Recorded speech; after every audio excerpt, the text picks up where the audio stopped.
The last time I saw my grandfather alive, he was working in his private lab, surrounded by circuits and prototype boards, his white hair wild as Einstein's. Alex, he'd said, looking up from his work with those sharp blue eyes that could pierce right through you. Remember what I always tell you. Innovation isn't about being first, I recited, smiling at our familiar exchange. It's about being right. And he prompted, setting down his soldering iron. The most valuable things aren't always visible on the balance sheet. He nodded, satisfied. Good boy. Now hand me that oscilloscope, would you?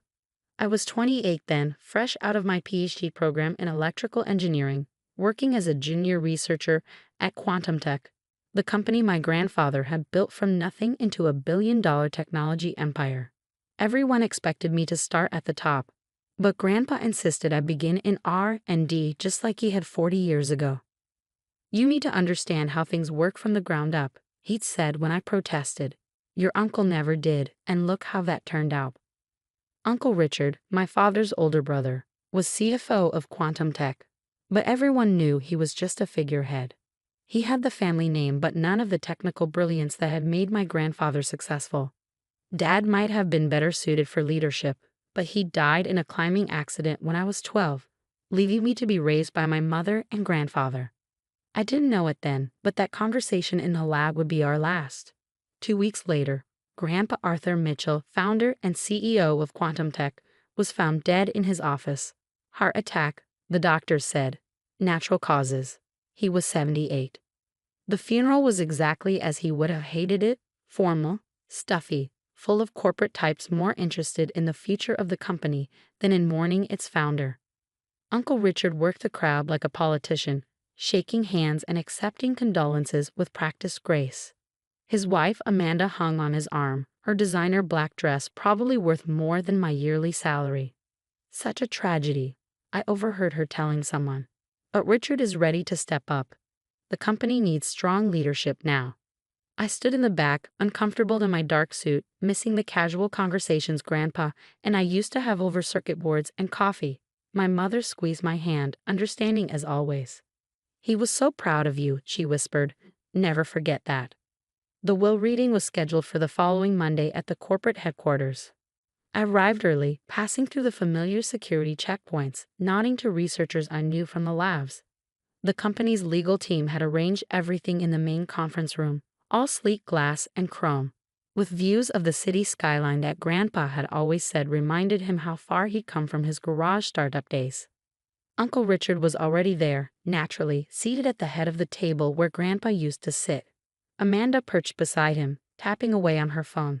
A few board members filled other seats, along with key executives and legal representatives. Ah, Alex, Uncle Richard said as I entered, his smile not reaching his eyes. Good of you to join us. How are things in the research department? Still playing with your little circuits. Before I could respond, Harrison Webb, the head of legal, called the meeting to order. We're here for the reading of Arthur Mitchell's last will and testament, he began formally. Mr. Mitchell was very specific about his wishes. I tried to focus on Harrison's words, but my mind kept drifting to my last conversation with Grandpa. There had been something urgent in his manner that day, something he seemed to want to tell me. But we'd been interrupted by an emergency in one of the production facilities, and he'd never finish whatever he was trying to say. And to my grandson, Alexander James Mitchell. My head snapped up at the sound of my name. Uncle Richard had gone very still. I leave controlling interest in Quantum Tech, including all voting shares, patents, and associated intellectual property. Additionally, Alex will assume the position of CEO, effective immediately upon the reading of this will. The room erupted in chaos. Uncle Richard's face turned an alarming shade of purple. Amanda's phone clattered to the floor. Board members started whispering furiously among themselves. This is ridiculous. Uncle Richard slammed his hand on the table. I'm the CFO.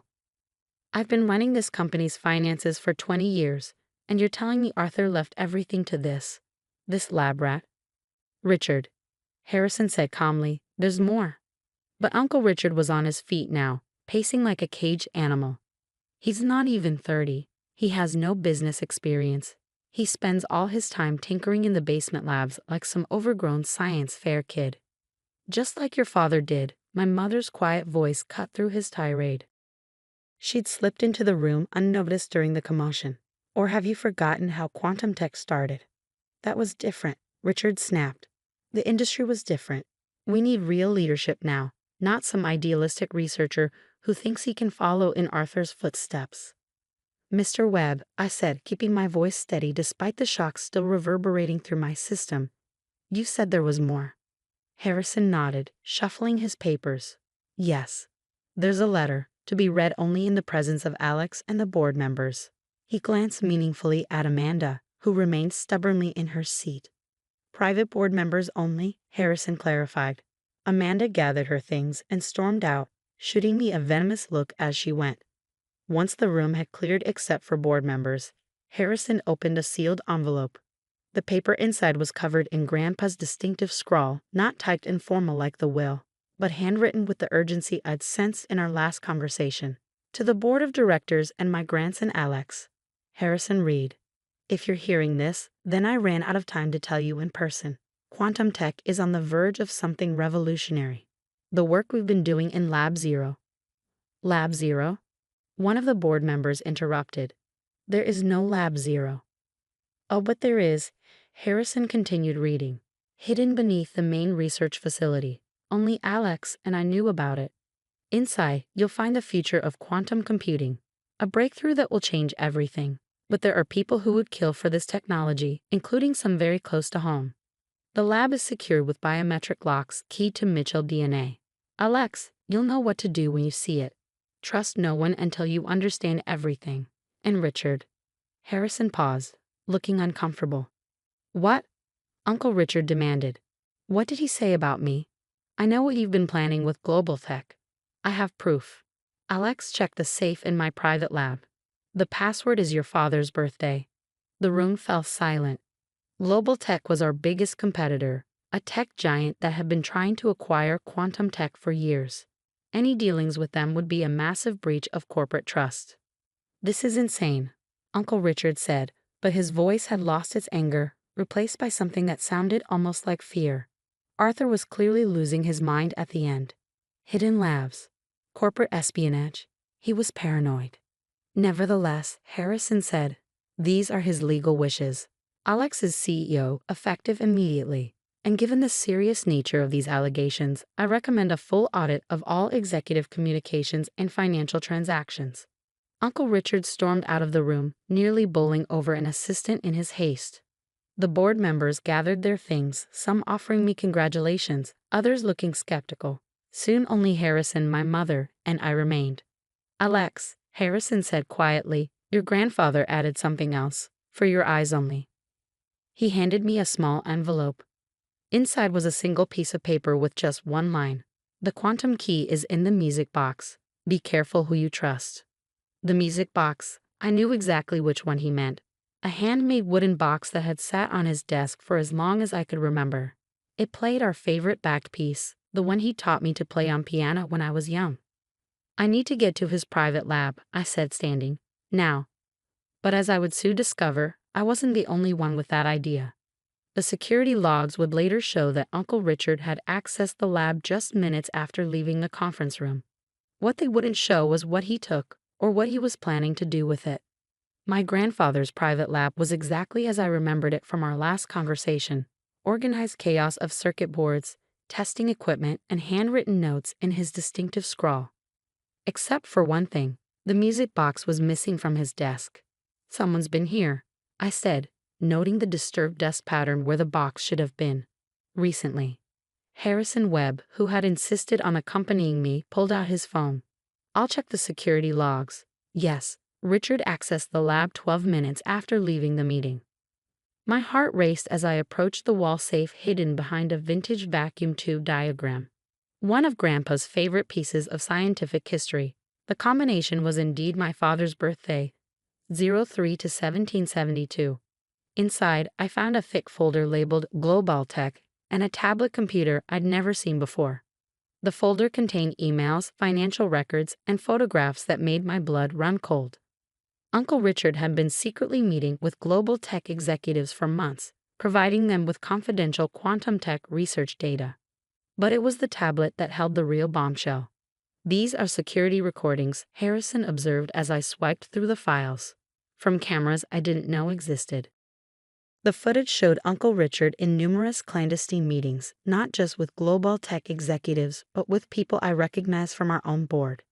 He was planning a hostile takeover, one that would have stripped Grandpa of control over his own company. "That's why he changed the will," I murmured. Grandpa found out about the conspiracy. But where was the music box? And what was this quantum key Grandpa had mentioned? A commotion outside the lab drew our attention. Through the glass walls, I could see security guards rushing toward the research wing. My phone buzzed with an alert. "Unauthorized access attempted in Sublevel B." "Sublevel B doesn't exist," Harrison said, frowning at his phone. I smiled grimly. "Yes, it does. Lab 0. The hidden lab's entrance was exactly where I'd expected, behind a seemingly solid wall in the basement level, accessible only through a biometric scanner disguised as a circuit breaker panel. As Harrison and I descended the stark white staircase, accompanied by 2 security guards, I could hear voices echoing from below. "It has to be here somewhere." Uncle Richard's voice, tight with desperation. "Search everything." We emerged into a vast laboratory space that would have made any tech company jealous. Quantum computing arrays lined the walls, their cooling systems humming quietly. In the center of the room stood Uncle Richard, the missing music box in his hands, surrounded by 3 men I recognized from Global Tech's executive team. "It's over, Richard," I called out, making them all jump. "Step away from the equipment." Alex, he tried to hide the music box behind his back, like a child caught stealing cookies. "I can explain. I'm protecting the company's interests. These men are here to steal our quantum computing breakthrough," I interrupted. "Just like you've been stealing our other research." One of the Global Tech executives started edging toward the exit, but the security guards blocked his path. "You don't understand," Richard snarled. "This company needs real leadership, not some idealistic kid playing scientist. I've spent 20 years making backdoor deals and selling our technology to competitors." I pulled out my phone and played one of the security recordings. Richard's face went pale as his own voice filled the lab, discussing pricing for stolen trade secrets. "Where did you get that?" "Grandpa wasn't as oblivious as you thought. He knew what you were planning. That's why he made sure everything was documented." Richard's expression shifted from shock to calculation. "Fine. Let's make a deal. You're young. You don't want the burden of running a company this size. Global Tech is prepared to offer." "Put down the music box," I said quietly, "before I show the board what else is on this tablet." His hands tightened on the wooden box. This is nothing but a sentimental trinket. But if you think it's so important," he held it over the edge of a nearby workbench, "maybe we should negotiate." I smiled. "Go ahead. Drop it." Something in my tone made him hesitate. "What do you mean?" "The quantum key isn't in the music box, Uncle Richard. That was just Grandpa's way of identifying who we couldn't trust. The real breakthrough." I gestured to the quantum arrays humming around us. "It's already integrated into every system in this lab. Has been for months." "You're bluffing," one of the Global Tech executives said. "Our sources say the technology isn't operational yet." "Your sources," I said, walking over to a terminal, "were as reliable as your ethics." I typed in a command, and the screens around the lab lit up with a familiar back melody translated into quantum algorithms. "Grandpa and I completed the final tests 3 weeks ago." The patent applications were filed the next day. Richard's face contorted with rage. He hurled the music box at my head, but one of the security guards caught it mid-air. Within minutes, the lab was swarming with police and FBI agents. Harrison had quietly called them while I was keeping everyone distracted. "You'll regret this," Richard spat as he was led away in handcuffs. "You're nothing but a lab rat playing at being CEO." I picked up the music box, miraculously unharmed. "No, Uncle Richard. I'm exactly what Grandpa knew I could be. Someone who understands that real innovation isn't about being first, it's about being right." The next few weeks were a blur of legal proceedings, press conferences, and corporate restructuring. The evidence against Richard and his conspirators was overwhelming.